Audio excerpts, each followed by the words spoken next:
नमस्कार, मैं संतोष सिंह और आज हम बात उस संस्था की करने जा रहे हैं जिस संस्था को हमारे पुरखों ने कई तरह की विधि विधान के साथ साथ सामाजिक मान्यताओं को जोड़ते हुए खड़ा किया था। उस संस्थान का नाम विवाह संस्थान दिया गया और उस विवाह संस्थान की मजबूती रहे इसके लिए समाज को अलग अलग तरीके से जोड़ा गया। अब यह संस्थान टूट के कगार पे है, या यूं कहे कि यह संस्था अब वर्तमान समाज के लिए गले की हड्डी बनती जा रही है। चाहे लड़का हो या लड़की हो, इस संस्था को लेकर अब सहज नहीं है। हालांकि लव मैरिज में घटनाएं नहीं घटती है, ऐसा नहीं है, लेकिन अरेंज मैरिज को लेकर जिस तरीके की खबरें आ रही हैं उससे एक बार अब सोचना पड़ रहा है लोगों को कि आखिर इस संस्थान का मतलब क्या है, या इस संस्था विवाह संस्थान का अब मतलब क्या रह गया। कानून भी अब पहले जैसे लड़कियों के पक्ष में खड़े नहीं दिखती है। अब वहाँ भी काफ़ी लचीलापन दिखता है। वजह कहीं न कहीं महिलाएं और लड़की ही हैं जो इस मामले में बहुत गलत मुकदमा उन्होंने दायर किया। अभी देख ही रहे हैं, कहीं ड्रम में पैक कर दे रहा है, कहीं बाथरूम में पैक कर दे रहा है, कहीं हनीमून मनाने जा रहा है तो मरवा दे रहा है, कहीं इंगेजमेंट में जाने से पहले मिल रहे हैं, वहीं पर कुछ घटना घट रही है। तो ठीक इसी तरीके की घटना बिहार में भी घटी है। लड़की बीपीएससी शिक्षिका है, गया की रहने वाली है, बेगूसराय में पोस्टेड है और उसके पिता ने बेगूसराय से सटे ही मोकामा में अथमल गोला एक जगह है, वहाँ पर उसकी शादी ठीक कराई है। पूरा जो एक सामाजिक मान्यताओं को लेकर जो एक प्रक्रिया है या एक रिचुअल जो तरीका है, शगुन छेका, ये सारी प्रक्रियाएं हुई। लड़का सीआरपीएफ में जवान है, देख रहे हैं, तस्वीर देख लीजिए तो लोग। और लड़की का आरोप है कि शादी ठीक होने के बाद सितंबर में शादी ठीक हुई, अब वो शादी करने को तैयार नहीं है। इस बीच कपड़ा खरीदारी के नाम पर कभी पटना तो कभी जमशेदपुर वो बुलाता रहा, जहां उसके साथ शारीरिक रिश्ते बनाया। क्या हुआ, क्यों हुआ, ये तो हम सिर्फ लड़की की बात ही जान रहे हैं। लेकिन जरा इस बात को समझिए कि इस तरीके के मसले पर कानून या पुलिस, भले आप थाना में जाकर सुसाइड करने की कोशिश करिए, लेकिन कितना विवश है लड़की के बयान से आप समझ सकते हैं। कोई गुंजाइश ही नहीं रहा है। अब कानून से आपके साथ उस तरीके से खड़ी नहीं है जैसे पहले खड़ी रहती थी लड़कियों के साथ। अब आपके कह देने से ना यह आरोप माना जाएगा और ना ही एफआईआर योग पूरा ये साक्ष्य बना है, क्योंकि आप बालिग हो और स्वाभाविक तौर पे आप बालिग हो तो निर्णय आपने खुद लिया होगा। शारीरिक रिश्ते बनाने का निर्णय जबरन तो नहीं हुआ होगा, आपकी सहमति भी रही होगी। कोर्ट और पुलिस अब इसी आधार पर चीज़ों को देखता है। लेकिन छल हुआ तो फिर तो सतर्क रहने की जरूरत है। लेकिन कितना सतर्क रहिएगा, कैसे सतर्क रहिएगा, जरा पहले सुनिए उस शिक्षिका का बयान। और तमाम जो सरकारी पेशे में शिक्षिका है, मेरी राय है कि इस बात को जरा गौर से सुनिए कि आज के कानून में अब आपकी क्या स्थिति है। सुनिए जरा क्या कर रही है लड़की। थाना में हाथ क्यों काट रहे थे? थाना हमारा एफआईआर रजिस्टर नहीं कर रहा था। तो क्या किया? बोला कि तुमको जो करना कर लो, हम एफआईआर रजिस्टर नहीं करेंगे। हम सुबह से प्रभारी का वेट कर रहे हैं, 2 महीना से घूमते हैं, अब प्रभारी मिलेगा। किसी भी समय में हम आते हैं तो ये लोग प्रभारी को फोन करके बोलते हैं कि लड़की आई हुई है, प्रभारी। तो अब 2 महीने से आ रही है, 2 महीने से थाना प्रभारी नहीं मिल रहा है? नहीं, हमको मिल रहा है। तो आप क्या की थाना में भी? थाना में में अभी हम सुबह से वेट कर रहे थे कि अब प्रभारी आएगा। फिर हम उनसे पूछे कब आएगा, तो बोलते हैं मीटिंग में गए हैं। तो कौन सी मीटिंग में गए, कौन सा कब मीटिंग खत्म होगा, तो बोलते हैं कि हमें नहीं मालूम, हमें बता के नहीं गए। तब हाथ कट लिए हैं? तो बोला तुमको जो करना है कर लो। हाँ। तो हम यहीं से सुसाइड करके जाते। जब हमें इंसाफ ही नहीं मिलेगा तो हमें जीने का क्या है। मामला क्या है? मामला ये कि मंजीत कुमार एक लड़का है इसी बिजरू गांव का, वो यौन शोषण किया, शादी का झांसा देकर अब शादी से इनकार कर दिया। तो शादी कर लिया लड़का? अभी दूसरे लड़की से एंगेजमेंट किया, शादी नहीं किया है। और आप क्या करती हैं? हम एक टीचर है। कहाँ पर? यही बेगूसराय में। बेगूसराय में। और घर आपका कहाँ है? गया। गया। हाँ। तो क्या गया थाना में भी लिखित आवेदन दी थी क्या आप? जी गया में नहीं दिए थे, लेकिन जहाँ का घटना स्थल है वहाँ गए थे देने के लिए। कहाँ का? जमशेदपुर, टाटा नगर। तो लड़का के साथ जमशेदपुर गई थी? लड़का के साथ नहीं गए थे, हम अकेले गए थे आवेदन देने के लिए। तो 70-80% वहाँ बोला कि घटना स्थल आपका वही है, बिहार का है, आप बिहार में जाके आवेदन दीजिए।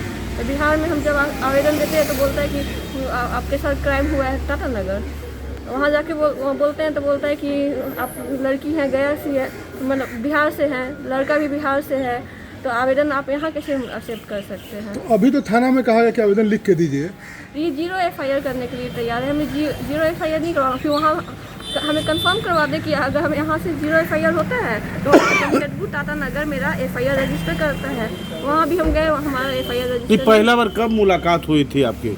जी हमारा अरेंज मैरिज हुआ था, पापा अरेंज लगवाए थे। शादी भी हुई है? शादी नहीं, एंगेजमेंट हुआ था। 5 कब हुई थी? 5 सितंबर को। 5 सितंबर कब? ईयर? 2025। उसके बाद भेंट हुई थी उनसे?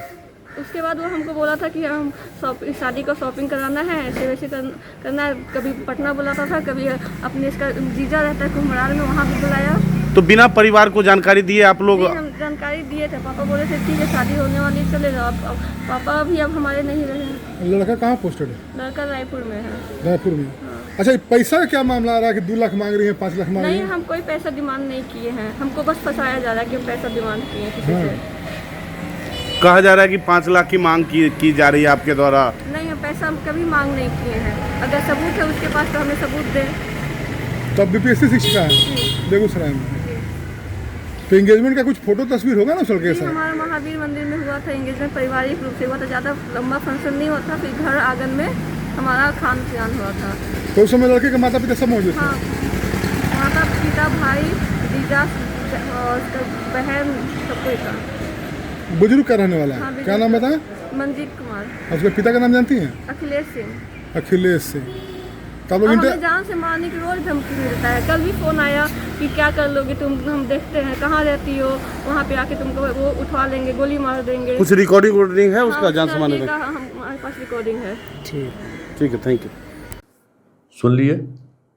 अब DSP वहाँ के क्या कह रहे हैं, जरा उनकी भी बात सुन लीजिए। ऐसा जो महिला थी, एक CRPO जवान पर आरोप लगा रही थी कि वो यौन शोषण का, सर क्या हुआ जांच? वो देखिए, उस संदर्भ में जांच पड़ताल की गई है, जिसमें यह बात प्रकाश में आई है कि जो महिला हैं वो गया जिले की रहने वाली हैं।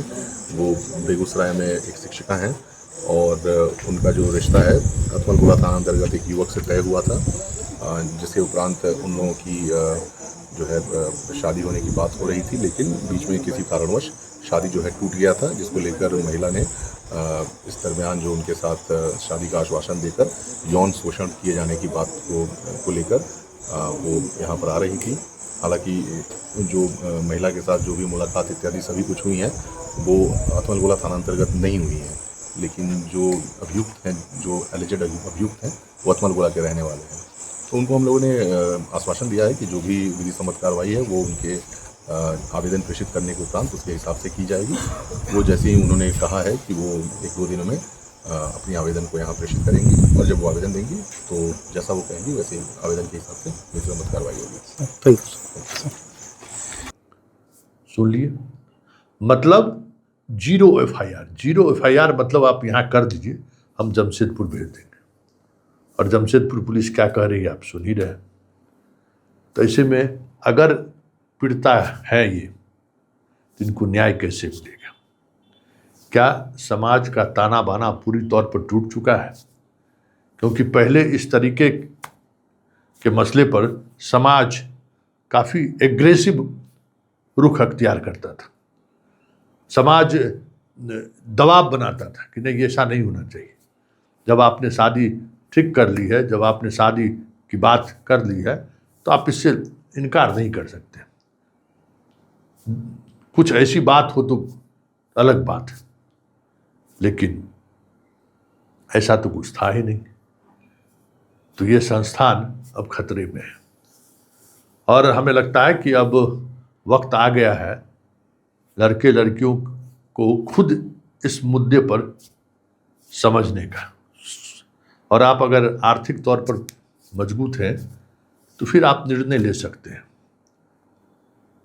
लेकिन निर्णय लेने से पहले जरा उस ताना बाना को गंभीरता से सोचने की जरूरत है कि शादी संस्थान पूरी तौर पर टूटने के कगार पर है। समाज इस मुद्दे पर अब मौन है। ऐसे में आपके पास विकल्प क्या है? आप इस तरीके के रिश्ते को किस तरीके से आगे बढ़ा सकते हैं, या फिर इस तरीके के रिश्ते में बेहतर जीवन कैसे जी सकते हैं? हम सबों को सोचना होगा, नहीं तो आने वाले समय में इस तरीके की समस्याएं पूरे हमारी सामाजिक ताना बाना को ही नहीं तोड़ देगा, एक बड़ा कानूनी समस्या भी, मतलब लॉ एंड ऑर्डर का भी एक बड़ा समस्या खड़ा होगा। क्योंकि रिश्ते टूटेंगे, परिवार बिखरेगा, तो यहाँ सरकार का कोई सपोर्ट सिस्टम नहीं है, कोई सपोर्ट सिस्टम नहीं है। और सपोर्ट सिस्टम नहीं होने की वजह से हमें लगता है कि इसका असर पूरे सामाजिक ताना बाना पर पड़ेगा और अंततः समस्या कानूनन सामने आएगा, लॉ एंड ऑर्डर का समस्या होगा। अलग तरीके के रिश्तों की वजह से पूरा परिवार एक अलग तरीके के ट्रोमा से गुजरेगा, जिसका समाधान फिलहाल न भारतीय कानून में है न समाज में इतनी ताकत बची है। इसलिए अब लड़कियों को और लड़कों दोनों को खुद इस तरीके के मसले पर अलग नज़रियों से सोचने की जरूरत है।